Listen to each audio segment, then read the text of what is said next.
नमस्कार, मैं माधव मुरारी बादल, प्रवक्ता सेठ वीरेंद्र कुमार महाविद्यालय जालौन। आज हम अगला वीडियो लेकर आए हैं और ये बेहद इम्पोर्टेंट है।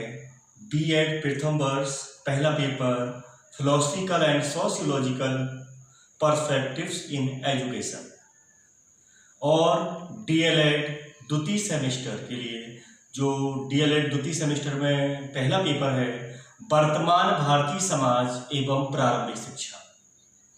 और बीएड का जो द्वितीय पेपर है प्रथम वर्ष का साइकोलॉजी वाला, मनोविज्ञान वाला जो दूसरा पेपर है, उसके लिए भी ये बेहद इम्पोर्टेंट है, क्योंकि चाहे शिक्षा मनोविज्ञान हो चाहे शिक्षा दर्शन हो, दोनों में शिक्षा अवश्य पूछी जाती है कि शिक्षा का अर्थ क्या है। अब हम चर्चा करेंगे कि शिक्षा का अर्थ क्या है। अब शिक्षा का अर्थ हम प्राचीन काल से ही लेते हैं। प्राचीन समय में शिक्षा को विद्या कहा जाता था, विद्या ददाति विनयम। तो पहले प्राचीन दृष्टिकोण है, उसमें शिक्षा को विद्या कहा जाता था। विद्या जो शब्द है वो विद धातु में आ प्रत्यय लगाने से बना है, जिसका शाब्दिक अर्थ होता है जानना। हम बात करते हैं आखिर जानेंगे किसको, तो जानने का अर्थ लिया जाता है ज्ञान से। अब हम आगे बात करते हैं इसका अर्वाचीन दृष्टिकोण क्या है। अर्वाचीन दृष्टिकोण में जो शिक्षा है वो शिक्ष धातु में आ प्रत्यय लगाने से बना है, जिसका शाब्दिक अर्थ होता है सीखना और सिखाना। अर्थात शिक्षा एक सीखने और सिखाने की प्रक्रिया है। अब बात करते हैं कौन सिखाता है और कौन सीखता है। तो टीचर सिखाता है और स्टूडेंट सीखता है। अब हम चर्चा करेंगे कि शिक्षा को अंग्रेजी में हम क्या कहते हैं। तो शिक्षा में हम अंग्रेजी को कहते हैं एजुकेशन, और एजुकेशन शब्द की उत्पत्ति लैटिन भाषा के एजुकेटम से हुई है। एजुकेटम का अर्थ होता है शिक्षित करना। एजुकेशन की उत्पत्ति एजुसियर से भी हुई है और एडुकेयर से भी हुई है। तो एजुसियर का अर्थ है विकसित करना या निकालना, और एजुकेयर का अर्थ है आगे बढ़ाना, बाहर निकालना और विकसित करना। अब हम चर्चा करते हैं कि आखिर बाहर क्या निकालते हैं। हमेशा एक बात हमें ध्यान रखनी कि बच्चा एक कोरा घड़ा नहीं है, बल्कि बच्चे के पास संपूर्ण ज्ञान है। बस शिक्षक को जरूरत होती है उसके अंदर के ज्ञान को बाहर निकालने की। तो वही एजुकेशन का अर्थ होता है बाहर निकालना। किसको निकालना? बालक के अंदर जो ज्ञान विद्यमान है उसको बाहर निकालना। अब कैसे निकालना है, यही शिक्षक का कार्य है कि हम उसके अंदर के ज्ञान को हम कैसे निकालेंगे।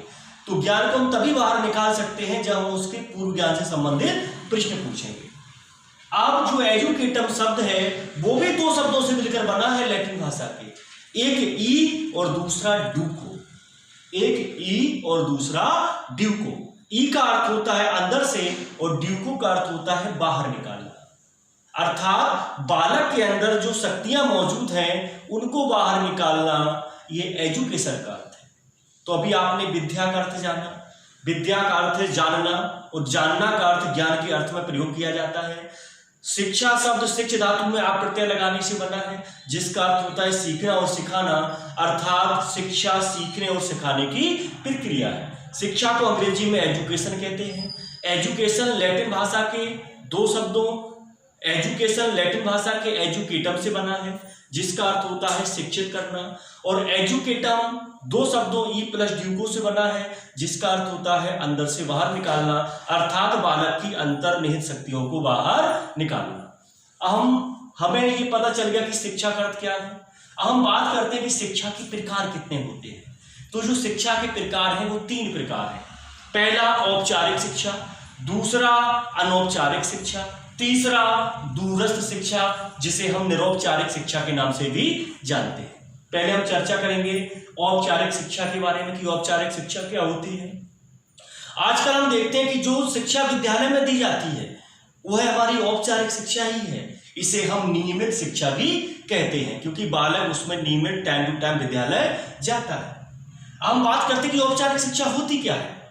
तो औपचारिक शिक्षा से तात्पर्य ऐसी शिक्षा व्यवस्था से है जो विद्यालय की चार दीवारी के अंतर्गत प्रदान की जाती है।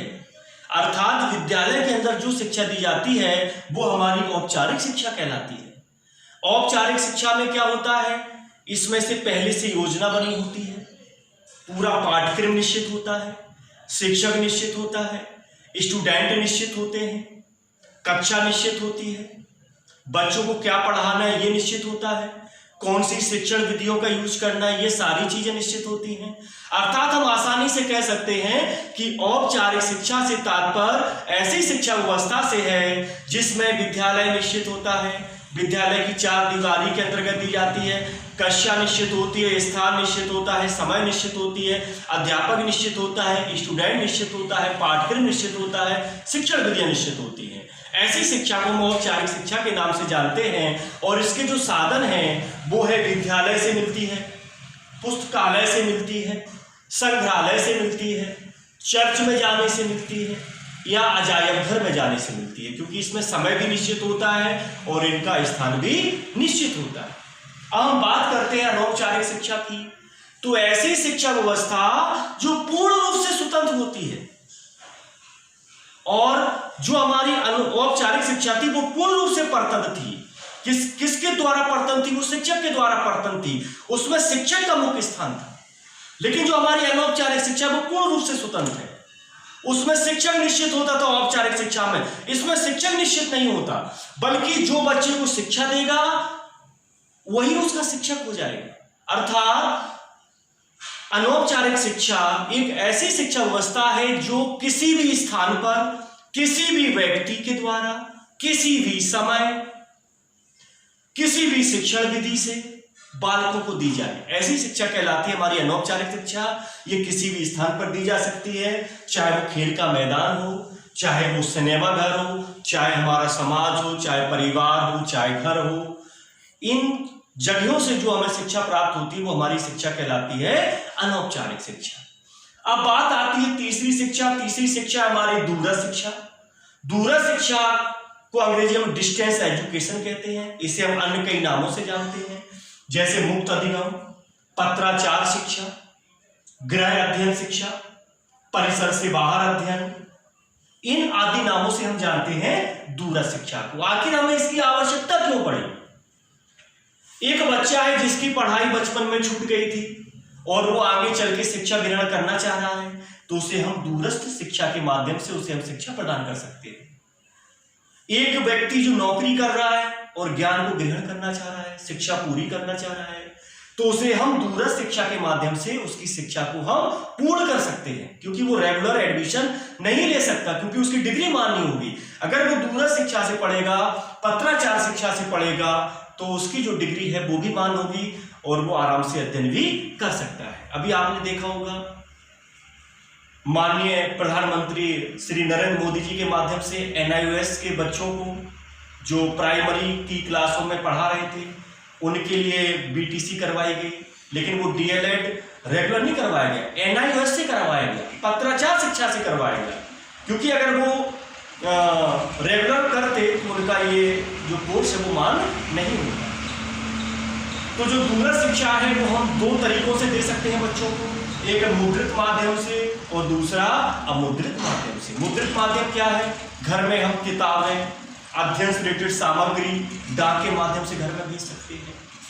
अमुद्रित माध्यम का मतलब होता है इंटरनेट के द्वारा, ऑनलाइन कक्षाओं के द्वारा, दूरदर्शन के द्वारा, रेडियो के द्वारा हम बच्चों तक अध्ययन की सामग्री पहुंचा सकते हैं।